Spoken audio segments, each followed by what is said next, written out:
These two players, Luka Doncic, Trae Young, they have created probably one of the biggest debates in the league from the moment they were drafted. Both these guys were controversial draft picks. Both of them were controversial as prospects, and the trade that got them to their respective teams is one of the more fun and more interesting things to look back on in the league right now. And of course, to do that, we have to go back to the draft itself. Now, I've done an entire video on this draft and on all the selections that were made, kind of one of those looking back type videos. You can check that one out if you want to know about the entire draft, but you do have to understand a little bit of the context around what the top of this draft looked like at the time. Everybody knew it was going to be DeAndre Ayton going first for whatever reason. I talked about that in a different video. It never made sense to me. I was a big Luka guy at the time. I was making content at the time. You can go back and look and see that I said that I felt like Luka should have gone first in this draft. And in terms of Trae Young, I had absolutely no idea what to do with him as a prospect. I felt like he was a player that could flourish in kind of the way the league was moving, but I had concerns about his size. I had concerns about his efficiency. And even though 1 out of every 15, 20 plays in a game, he would do something incredible, something that nobody else in college did in that particular year, whether it be a great pass, whether it be an incredible shot, whether it be a great floater in the lane, great decision making.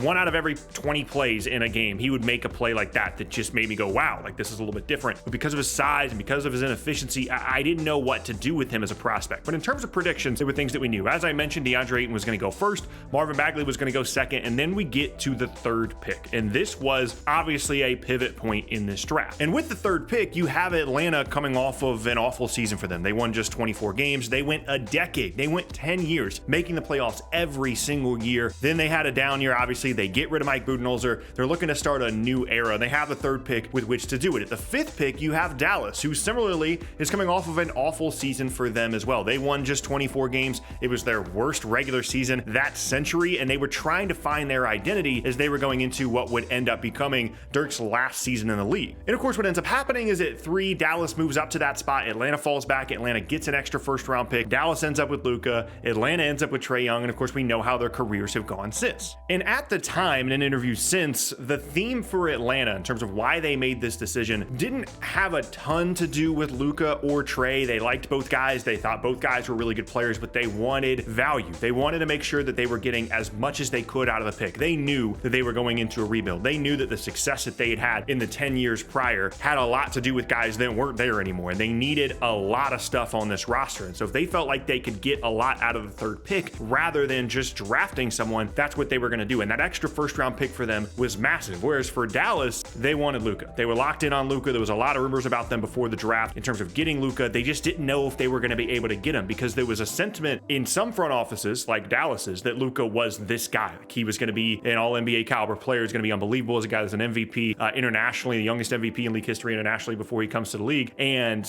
his resume at the time was the best that we've ever seen for an international prospect. And there were front offices like Dallas that felt strongly about picking him really high in this draft. And so they didn't know if they were going to get a chance at him at 5, and they felt like it was worth it to jump up 2 spots. And this is a little bit different than things that we've seen in the past. I just did this video the other day talking about how Philadelphia moved up from the 3rd pick to the 1st, and they gave up an extra first-round pick in the draft. Here's the difference, though. Dallas was not any good. Like, there's scenarios that you could talk about between, Boston and Philadelphia in terms of who was or wasn't good in that trade, but it wasn't even Philadelphia's pick.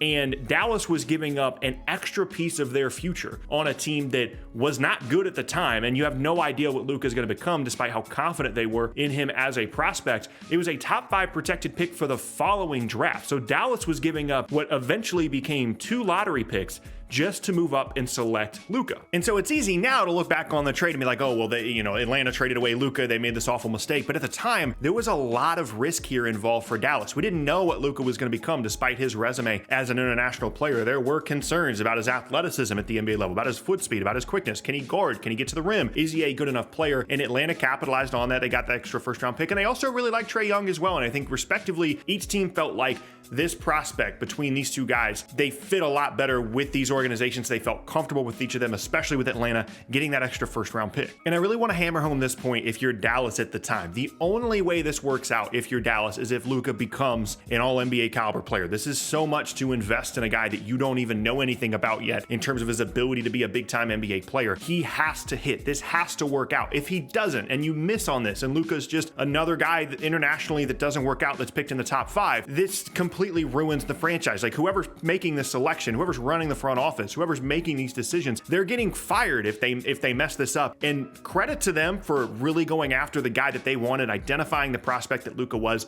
and going out and getting him, and certainly being rewarded for it now with him as an MVP caliber player. But there was no guarantee, even as much as I liked him as a prospect, that he would turn into this. And him turning into this is the only way this deal worked out and made sense for them. And even though there was risk on both sides, if you're Atlanta, you're giving up the opportunity potentially to pick the best player in the draft, and if you're Dallas, you're giving up these future assets for an unknown player. It did have the makings of a win-win trade despite the risks. And to be clear, that is what it's become. This is a win-win deal. No team lost this trade necessarily. They both got good stuff out of it. But there's two things that completely change the way this trade is going to be looked at historically. One, that extra first round pick that Atlanta got in the deal ends up becoming the 10th pick in the draft the year after. It's top 5 protected for the 2019 draft. And if you're Atlanta and you told yourself, you could tell yourself at the time that you would get the 10th pick in the draft the following year, you would have signed off on that trade immediately. Even, obviously they did it not knowing what the pick was going to be, but that would have worked out perfectly for them. Like, we're going to move back 2 spots. We're going to get a guy in Trae Young we still really like. We're a little bit unsure about Luka, and we're going to get the 10th pick in next year's draft. Sounds great. Let's do that. Because I'm sure Dallas in part was thinking, well,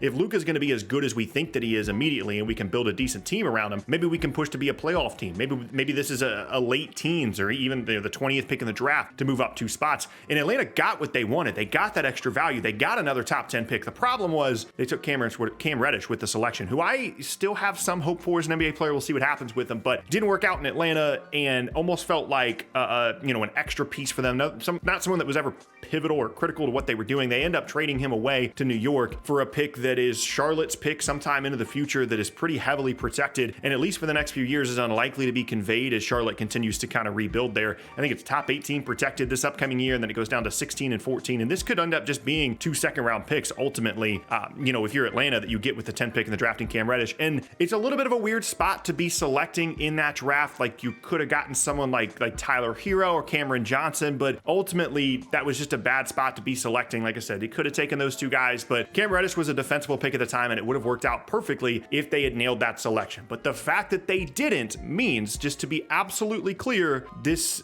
has not been a good trade for Atlanta. Like, I know that in the past, some people have gotten upset with me because I'm not a big Trae Young guy, and I still have some concerns there, but I can make this entire argument without even putting down Trae. Like, Trae Young is an awesome player. He's incredible offensively. He's a great playmaker. He's someone that is an incredible scorer, but I don't even have to say anything bad about him. Luka's ability to be an MVP caliber player and someone that Atlanta traded away. They could have done nothing. They could have picked Luka and he would have been an MVP caliber player for them. Changes this trade completely. Like, Trae is very good. He's all NBA caliber. Luka is MVP caliber. That's just how it is. He is someone that, has great size, can play make, can punish you in multiple ways offensively, is not just a ball screen guy. He can punish you in the post. He can do a lot of different things. And even though defensively he's not very good, he at least has the size and the ability to bother guys. And if he really wants to put in effort, his defensive ceiling, if you want to call it that, is just higher. And that difference, there's levels to this. Like, you can say they're both all NBA caliber players and you'd be correct. You can both say that they're franchise players and you'd be correct. But an all NBA guy and an MVP guy, those are different levels. And Luka's up here and Trae's down here. And again, no disrespect to him. He's an incredible player. And I think if they had gotten the 10th pick right, if they had gotten, certainly someone like Tyler Hero or just a really good wing that they thought Cam Reddish could have been, it's a more defensible trade. But the bottom line is, the way this looks and the way this looks historically is Luka Doncic for Trae Young and what's possibly going to be just 2 second-round picks if the first-round pick from Charlotte doesn't get conveyed. And even if it does, it's going to probably be a late first-round pick. And there's just not enough difference in value there in terms of what Luka is and what Trae is. And again, no disrespect to him. He's an incredible player. But this, as much as I want to say it's a win-win trade, and it is, Atlanta certainly didn't win it nearly as much as Dallas did. And you do have to account for the fact that you don't know what each of these guys would have looked like in different situations. Maybe it doesn't work as well in Atlanta, and obviously showing up to an organization in Dallas that had Rick Carlisle at the time, that had it a little bit more together, I would say, than Atlanta at the time. Maybe Luka doesn't flourish as much in Atlanta. Maybe Trae doesn't flourish as much in Dallas. Ultimately, it does feel like the guys are in the right spot. It's just when you're traded one for one like this, essentially, you're going to be connected for the rest of your careers. That's just the reality of the situation. And it's really interesting and it's weird to look back on, because the only way this is an L for Atlanta, the only way that it goes poorly, with the way everything broke, with this, as